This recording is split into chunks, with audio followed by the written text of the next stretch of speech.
بسم اللہ الرحمن الرحیم۔ نبی اکرم صلی اللہ علیہ وآلہ وسلم کے ان گنت معجزات میں سے ایک معجزہ آپ صلی اللہ علیہ وآلہ وسلم کی دعاؤں کی قبولیت ہے۔ پیارے نبی صلی اللہ علیہ وآلہ وسلم کی پیاری زبان سے نکلنے والی ہر بات پیاری اور نرالی ہے، ہر دعا مقبول ہو جانے والی ہے۔ صحابہ اکرام رضی اللہ تعالی عنہم نے بھی ان پیاری پیاری دعاؤں سے خوب برکتیں پائی ہیں۔ ان برکتوں میں ایمانی، روحانی، عملی، جسمانی اور مالی ہر طرح کی برکتیں شامل ہیں۔ جسمانی برکت ملنے کے کچھ ایمان افروز واقعات سنتے ہیں اور اپنے ایمان و روح کو جلا بخشیے۔ ایک مرتبہ حضرت فاطمہ الزہرا رضی اللہ تعالی عنہا بارگاہ رسالت میں حاضر ہوئیں تو چہرہ بھوک کی شدت سے زرد ہو رہا تھا۔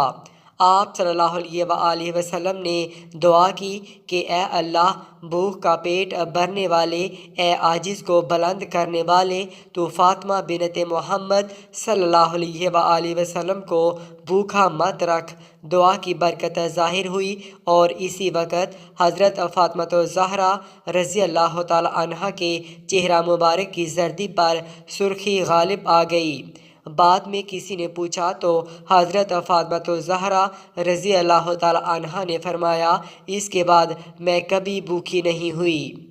حضرت انس بن مالک رضی اللہ تعالی عنہ فرماتے ہیں کہ میں چھوٹا تھا، مجھے میری ماں آپ صلی اللہ علیہ وآلہ وسلم کی خدمت میں لے گئیں اور کہا کہ یا رسول اللہ صلی اللہ علیہ وآلہ وسلم، یہ آپ کا چھوٹا سا خادم ہے، اس کے لیے دعا کریں۔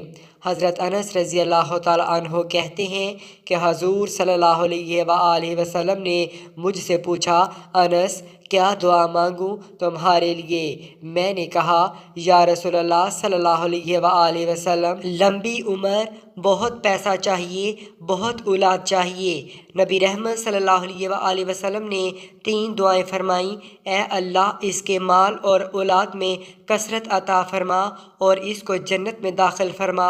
حضرت انس رضی اللہ تعالی عنہ فرماتے ہیں کہ 3 دعاؤں میں سے 2 دعاؤں کی قبولیت تو میں نے آنکھوں سے دیکھی۔ حضور صلی اللہ علیہ وآلہ وسلم کی دعاؤں کا اثر تھا کہ انہوں نے 100 سال سے زائد عمر پائی ہے، آخر عمر تک بالکل سیدھے تھے۔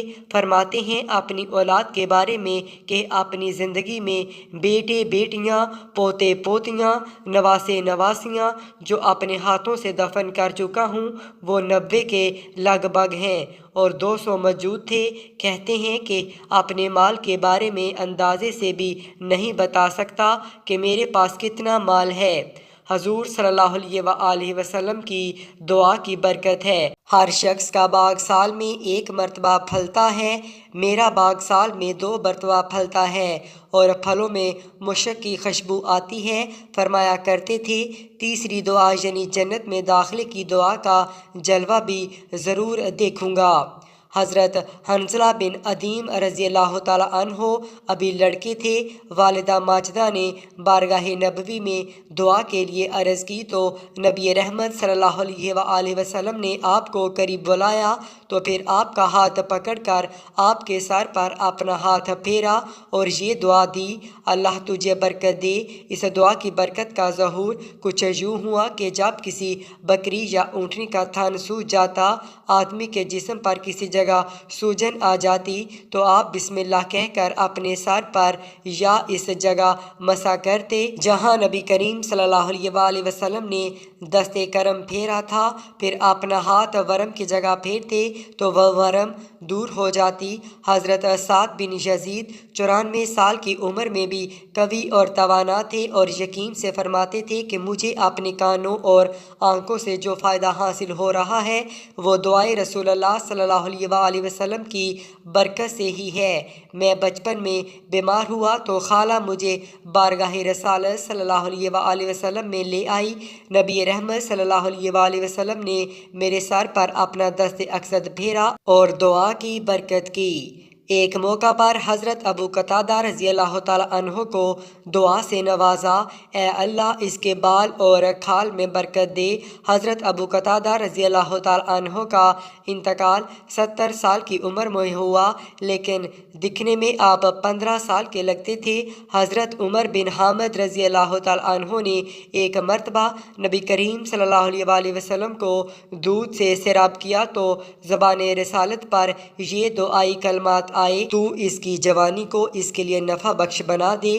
اس دعا کی یہ برکت ظاہر ہوئی کہ آپ رضی اللہ تعالیٰ عنہ 80 سال کے ہو گئے، مگر آپ کا کوئی بال سفید نہ دیکھا گیا۔ حضرت صحابی رضی اللہ تعالیٰ عنہ فرماتے ہیں کہ میں نے بارگاہ رسالت میں حاضر ہو کر کچھ اشعار کہے، ایک شعر پر پہنچا تو حضور صلی اللہ علیہ وآلہ وسلم نے دعا دی، تو نے سچ کہا، اللہ تیرے دانت نہ گرائے۔ آپ رضی اللہ تعالیٰ عنہ کی بقیہ عمر خوبصورت دانتوں کے ساتھ گزری۔ آپ کے دانت برف سے زیادہ سفید تھے۔ 200 سال کی عمر ہونے کے باوجود کوئی دانت نہیں گرا۔ ایک روایت میں ہے کہ جب کوئی دانت گر جاتا ہے تو اس کی جگہ دوسرا دانت نکل آتا تھا اور یوں معلوم ہوتا جیسے گرا ہی نہیں تھا۔ حضرت ثابت بن زید رضی اللہ تعالیٰ عنہ بارگاہ رسالت میں حاضر ہوئے اور عرض کی، یا رسول اللہ صلی اللہ علیہ وآلہ وسلم، میرے پاؤں میں لنگراہٹ ہے جو زمین کو نہیں چھو پاتا۔ نبی رحمت صلی اللہ علیہ وآلہ وسلم نے ان کے لیے دعا کی تو آپ کا پاؤں بالکل ٹھیک ہو گیا، یہاں تک کہ دوسرے صحیح پاؤں کی طرح ہو گیا۔ ایک مرتبہ حضرت جریر بن عبداللہ رضی اللہ تعالیٰ عنہ نے بارگاہ رسالت میں یوں عرض کی کہ میں گھوڑے پر جم کر بیٹھ نہیں سکتا۔ یہ سن کر نبی انور صلی اللہ علیہ وآلہ وسلم نے اپنا دست اقدس آپ کے سینے پر مارا اور دعا سے نوازا، الہی اسے ثابت رکھ، اسے ہدایت دینے والا اور ہدایت یافتہ بنا دے۔ حضرت جریر رضی اللہ تعالیٰ عنہ فرماتے ہیں، دعائے نبوی ملنے کے بعد میں اپنے گھوڑے سے کبھی نہیں گرا۔ حضرت علی رضی اللہ تعالیٰ عنہ گرمیوں میں گرم کپڑے اور سردیوں میں ٹھنڈے کپڑے پہنتے تھے۔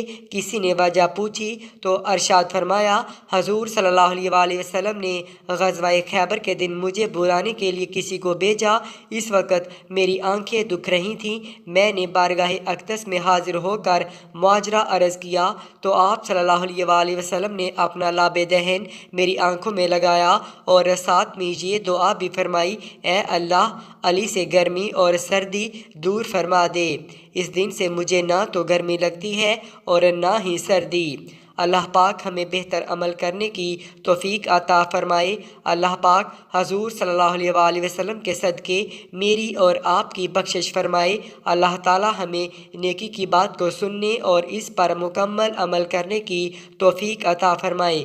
اللہ تعالی میرا سنانا اور آپ کا سننا اپنی بارگاہ الہی میں قبول و منظور فرمائے۔ اور آخر میں اللہ تعالی سے دعا ہے کہ اللہ تعالی ہمارا خاتمہ ایمان پر فرمائے، آمین۔